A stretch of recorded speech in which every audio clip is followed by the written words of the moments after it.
Ginebra versus Blackwater. To be quite honest, itong game na to medyo hindi ganun ka-interesting. Pero nevertheless, it was a bounce back game mula sa Barangay Ginebra. Disappointing loss last game. Opener game nila. Hindi nga lang disappointing na-disappoint din yung performance ni Riley Grigsby who had 40 plus that game pero walang local na nagpakita. Pero this time, kabaliktaran. Merong 1, 2, 3, 4, 5, 6, 7, 8, 8 Ginebra players na nasa double digits, at least 11 points. And si Riley Grigsby only had 18, hindi na kinailangan. Priority rin naman daw niya sa game na to get his teammates involved. And nakita natin na merong effort from him na mas aralin at mas laruin yung sistema ng Ginebra. At mas medyo nasasanay na siya. Meron pa rin mga turnovers, may mga pasa pa rin na medyo wala sa pocket, pero unti-unti niya nang nagigets, thankfully. Pero in terms of their locals, finally, yung 0 points last game, si Stephen Holt finally showed up. Hindi ako magiging pessimist this time.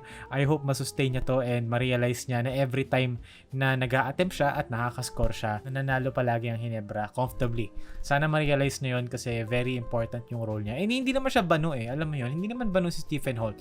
Sometimes lang talaga nawawala siya sa action. And this game, he showed up with 19 points, 7 rebounds, 5 assists, and jump ball pa lang. Meron na agad siyang possession na nakuha for Ginebra. Nag-dive agad siya. So maybe that set the tone for the team.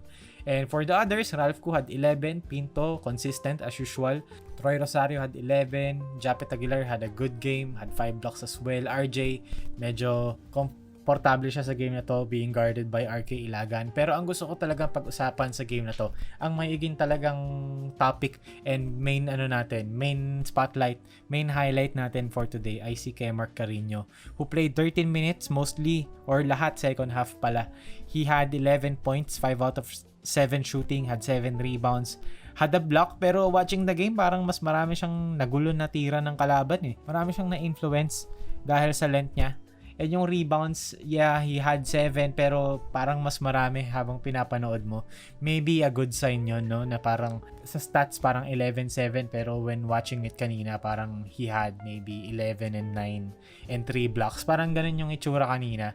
Pero anyway, for Ken Macarino, very excited kasi ako sa kanya ever since. Kasi napanood ko siya sa Terra Firma and I love this game na he can be a, kind of a lightweight 5 pero he can be kind of a tall 4. Kumbaga in-betweener siya between a 4 and a 5 na parang malaki siya for a 4. Maraming nagsasabi 6'8", NBA power forward lang talaga. Pero sa NBA, being 6'8", pang center na yon. Pero pag nilagay mo siya sa center, he's kind of thin kasi medyo lightweight kasi siya. So pag tinaom mo kay Junmar, mabubunggo siya, or tinaom mo kay Arana na smaller than him, matatao talaga siya. Pero if you put him sa help defense, which is essentially the Japet role, diba? Si Japet, ganun si Japet noon nung kabataan niya. He's too thin to be a 5, he's too big to be a 4. Si Greg Slaughter yung nag-5, and pagdating ni Sistan kasi prime Japet na yun eh. Ayun yung Anthony Davis era ni Japet Aguilar. Pero going back to Kemar Carino, ang gusto kong gawin na point na parang meron siyang potential to be like a role player version of Japet. And that's not a bad thing kasi looking at Ginebra's roster, lalo na meron silang first round draft pick sa susunod na draft. Kung mag-align lahat ng stars and ng galaxy, baka si Kayman nila Dio ng 4 ang laro or 3 even, diba? Pero looking at their roster right now, they have Norbert Torres and Isaac Go na parehas magkaibang player pero similar in terms of, their effects sa loob ng court. Pero si Kemar Carino kasi, he brings a different kind of being a big man. Ano ba sinasabi ko? He brings in a different kind of impact sa big man position. Kasi si Japet, mas pino si Japet. Pero si Kemar mas mobile kasi mas bata. Pero yung dalawa, si Torres and si Go, they're kind of similar pero different pa rin sila. Pero nasa ibang dimension yung dalawang pares ng bigs na yon. Pero anyway, si Kemar Carino, ang pinaka nagustuhan ko sa kanya is despite coming off an injury, mobile pa rin siya. Makikita natin dito, ang bilis niyang bumaba dito para makabalik siya and defend Blackwater.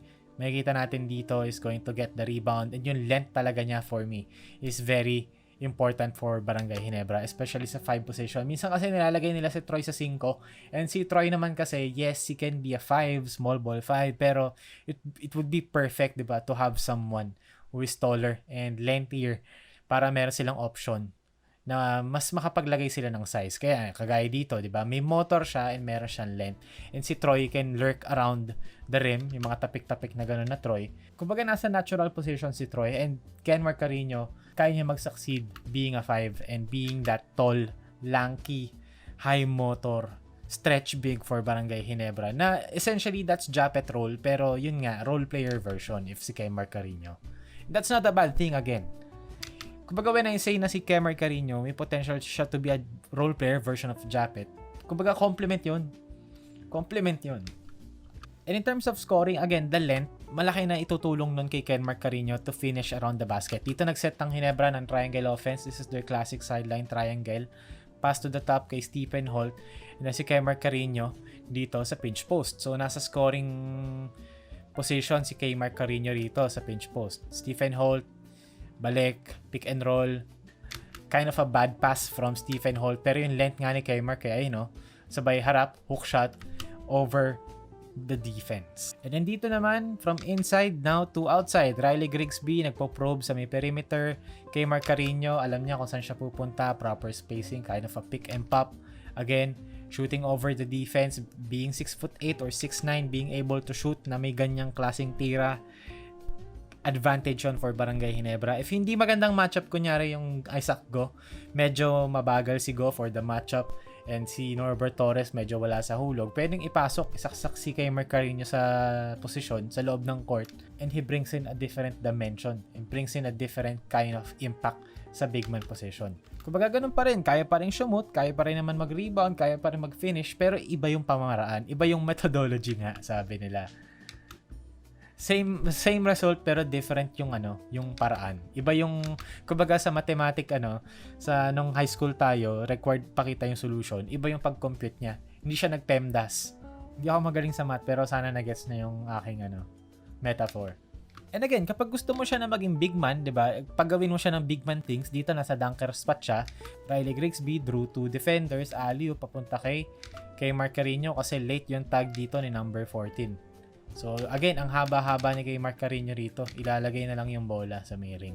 Again, like a role player version of a Japet Aguilar. And defensively speaking, again, na-surprise ako talaga kasi si Kemar Carino, it seems like meron talaga siyang natural ability or natural instinct defensively kasi makikita natin dito, tumalo na siya pero yung second jump niya, on time pa rin and on target pa rin kay James Una. That is very impressive Kung gagawin nyo ngayong bukas yan, kung magbabasketball, try nyo yung ganon, yung pagka-drop pass, second jump agad kayo. Ang hirap gawin na on time yung second jump na ganong kabilis and nasa target and hindi braso yung tamaan. Yung mga ganong klaseng instincts, natural yun for a defender. Kumbaga sa NBA, ang pinaka-lagi nakikita ko noon, pinaka-paborito kong gumagawa niyan, si Jonathan Isaac. If yung siya yung last line ng defense, magko-contest siya, sabay ida-drop pass, tapos magse-second jump siya dun sa nasa baseline, tapos masusupalpal niya pa rin. Yun yung mga talagang talent na lang, instinct na lang, and thankfully, si Kemar Carino, yan yung specialty of the house. Kumbaga, bonus na lang for me yung length niya sa offensive end, yung shooting niya, yung ability niya to finish near the basket, kasi ito talagang specialty of the house, and yung currently wala sa Ginebra, especially when Japet retires, ito yung mawawala big time for them, yung rim protection. And I hope, diba, ma-develop si Kemar Carino na maging solid rim protector for them for the future. Kasi sayang meron siyang tools application na lang, and alam mo yun, experience na lang, and this is looking great for Ginebra, assuming, diba, na makakuha sila ng talented young player sa next draft. Kemar Carino is a young player, RJ is a young player, Abis is a young player. So marami silang madedevelop. Even Isaac Go. Kung si Isaac Go mag-ala Luis Villegas na parang isang taon nakaka-calorie deficit, and now 'di ba nagpe-pay off kay Luis Villegas yung kanyang pag-lose ng weight. He's playing insane as of late. If si Isaac Go mag-lose ng at least 20 pounds, I think Isaac Go is going to unlock his game sa Barangay Ginebra kasi in theory dapat fit siya, and thankfully yung laro nilang dalawa ni Kemar Carino, na-prove na nila yan sa Terra Firma, na kaya nilang mag-exist together. And if ever na mangyari yun, di ba? Solid front court ang meron sa Barangay Ginebra.